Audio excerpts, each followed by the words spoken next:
Hello and welcome back to the channel. Welcome to a video in which I very much need a haircut, and welcome to a video in which I am going to give you the full rundown on Argentina. Over the past 2 months I've given you kind of a little snippet here and there based on what I've known in various different videos, but today after my little walk, and I'm going to get back home, have a bit of lunch probably, and then I'll sit down and take you through everything I know about my trip to Argentina that should be coming very, very soon. Lots of plans have changed, so I'll cover all of that and I'll tell you what I know, what I don't know, what I'll be up to. And yeah, so if you're excited and you like this video, give it a thumbs up. If you have any questions, please put them in the comment section below, and subscribe if you haven't already, because it really, really helps me out and I really do appreciate it. Let's get into it.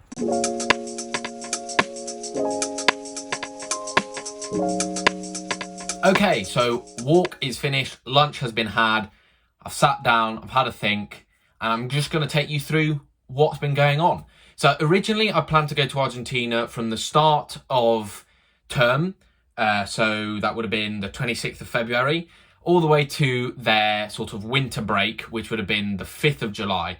I think there's a period of exams just after that, but I said, look, 4.5 months is okay with me.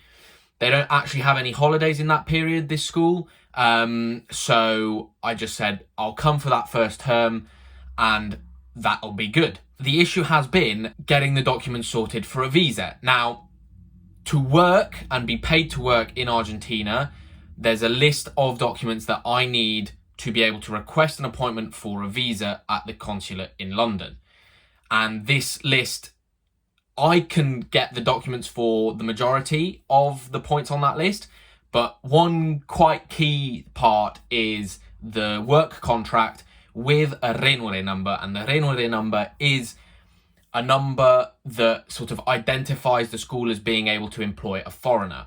Now, that is usually a fairly simple, I believe, process to complete, get that number, but because it was the summer holidays, and lots of different people were on holiday, people from the school, people in the local sort of renore organization.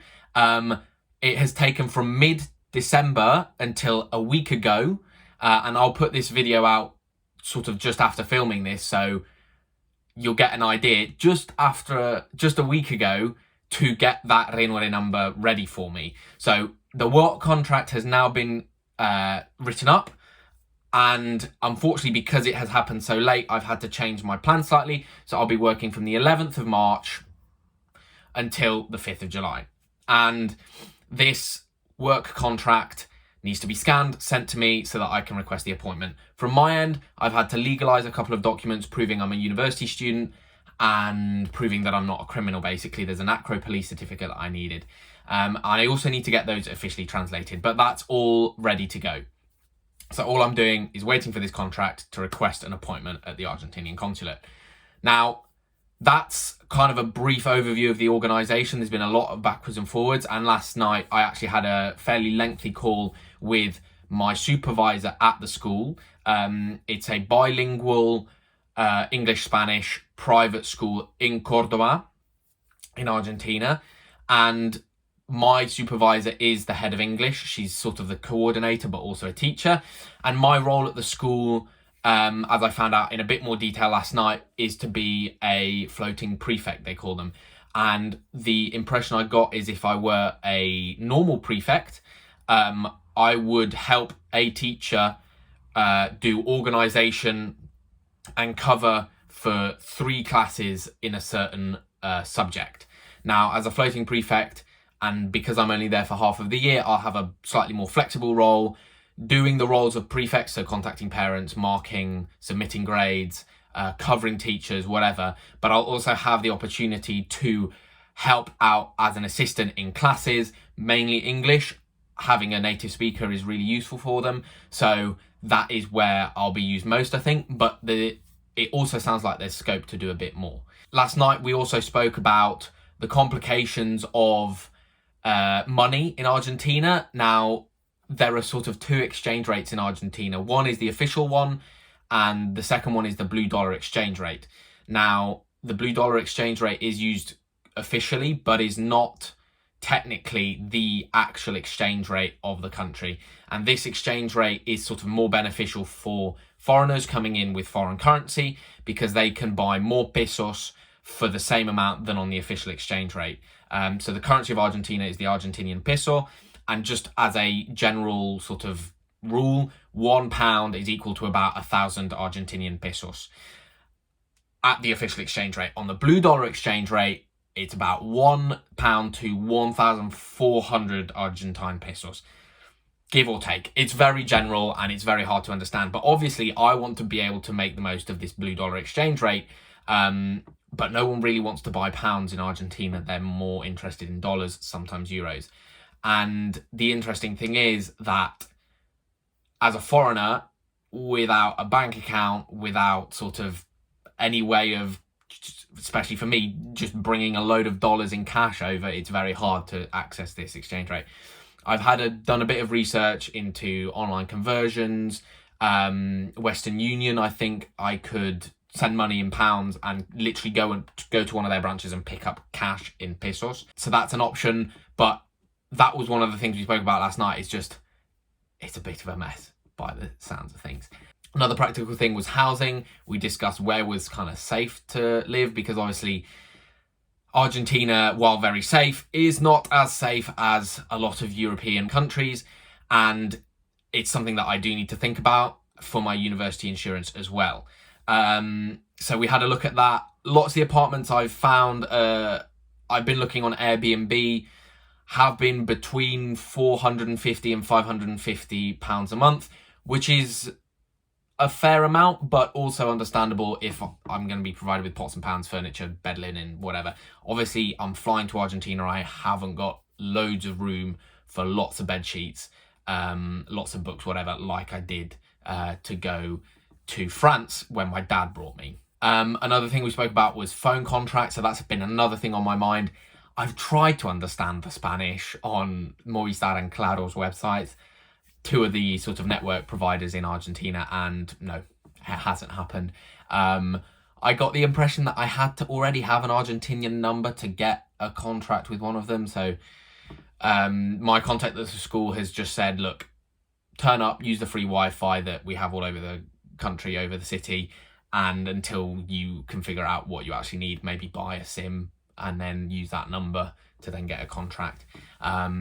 So there's a lot of little things going on in my mind where I'm like, oh, I really need to figure something out, but actually it's stressful, but it's probably just best to turn up and see how things go. That actually reminds me, I should probably discuss my flights. I think they're both on the way and on the way out. There's about 22, 23 hours in total, 3 flights. I'll be flying from Bristol to Schiphol in Amsterdam to Sao Paulo on the way out, I think, and then from Sao Paulo in Brazil to Cordoba, and then on the way back it'll be Cordoba, Buenos Aires, Amsterdam, Bristol. Very expensive flights, but with access to sort of a checked baggage, a suitcase and a rucksack, which hopefully will be enough. So that I kind of sorted about a month ago when I still thought I could maybe just manage to get there on time, but I made it so that I could change the flights as and when I wanted to, and that's been really useful because I did have to change them, and if I hadn't selected that option, I'd have probably been charged a lot more. One last thing that I now know after the call last night, my working day will be from 7:30 till 1. Now, I have very much fallen into sort of staying up a bit later than usual and waking up a bit later than usual at the moment. I haven't got much on, and that's just what's happened. And it's been a really long time since I've had to wake up early before work and then finishing at 1. What am I going to do with the rest of my day? It basically sounds like Argentinians don't sleep. They'll start at 7:30 and they'll be in the gym at 10 p.m. and it's like, where are you getting your 8 hours sleep?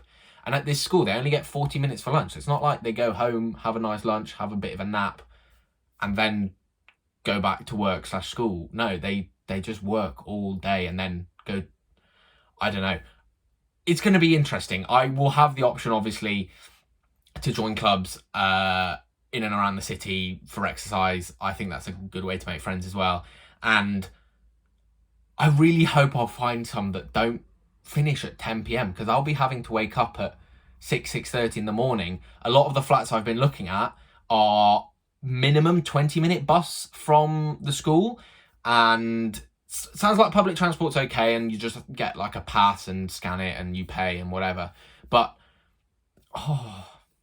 you know, I like sleeping, but at the same time, I'm really excited to try a completely new culture. And I think because I'll be in a city, I will have to sort of align with what other people are doing in the same way. I really would like to maybe not go crazy, but, you know, have a good time, make some friends through supervisor. A friend of my tutors from Oxford, they have children that are around my age, so maybe I can find some friends through them.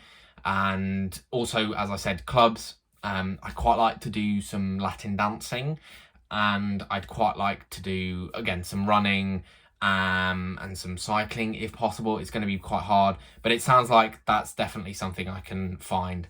And that's really good because obviously in Forcalquier in France, it was very small, very quiet. I could do my own thing. I had my bike. I'm very happy to cycle by myself.